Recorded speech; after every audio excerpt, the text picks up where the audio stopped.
The ink on the ceasefire agreement has barely dried, yet reports from the Middle East indicate it may already be on the brink of collapse.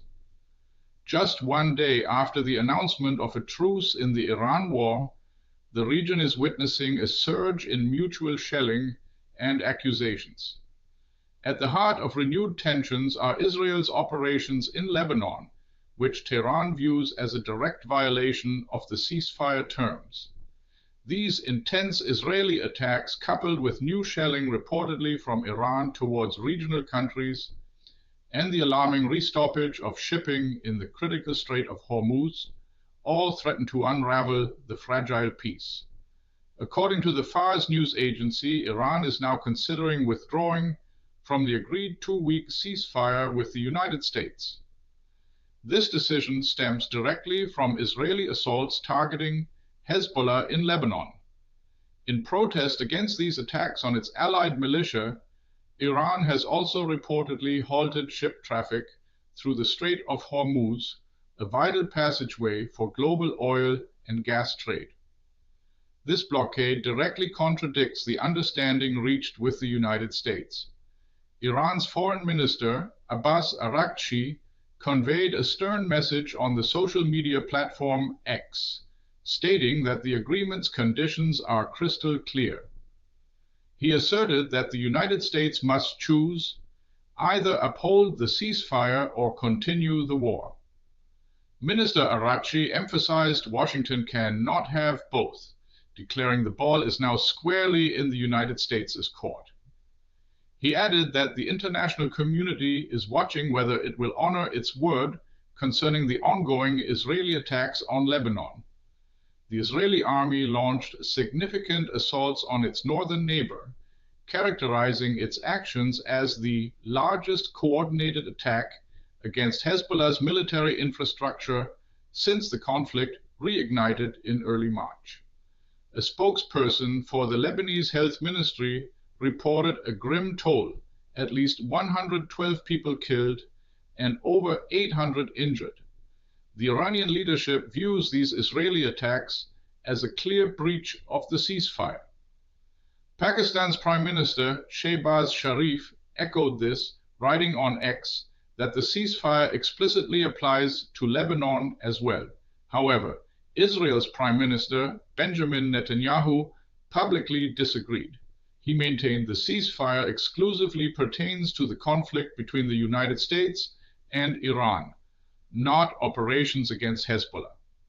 Furthermore, Israel has accused Iran of continuing its own attacks on the country even after the ceasefire came into effect. U.S. President Donald Trump, speaking with the broadcaster PBS, also affirmed that the agreed-upon ceasefire does not encompass Lebanon.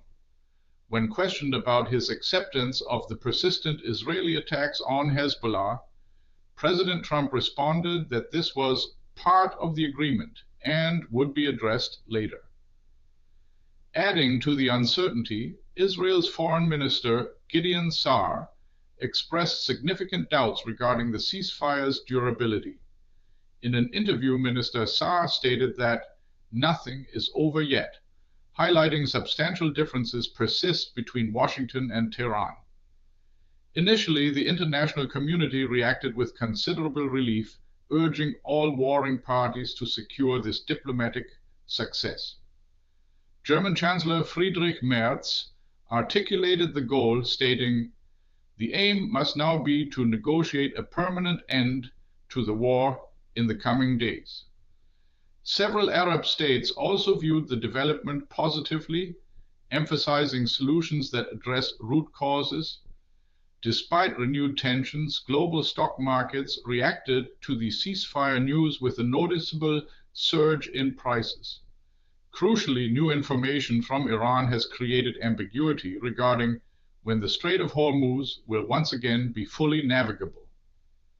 Tehran stated that ship traffic remains subject to technical restrictions and coordination with the Iranian armed forces. The Fars agency reported that only 2 oil tankers passed through before shipping traffic was again halted in protest. White House Press Secretary Karoline Leavitt directly addressed reports of Iran closing the Strait of Hormuz due to ongoing Israeli attacks, labeling them as false.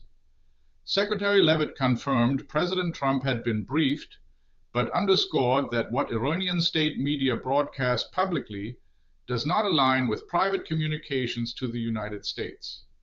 Secretary Leavitt stressed that a closed Strait of Hormuz is completely unacceptable to President Trump.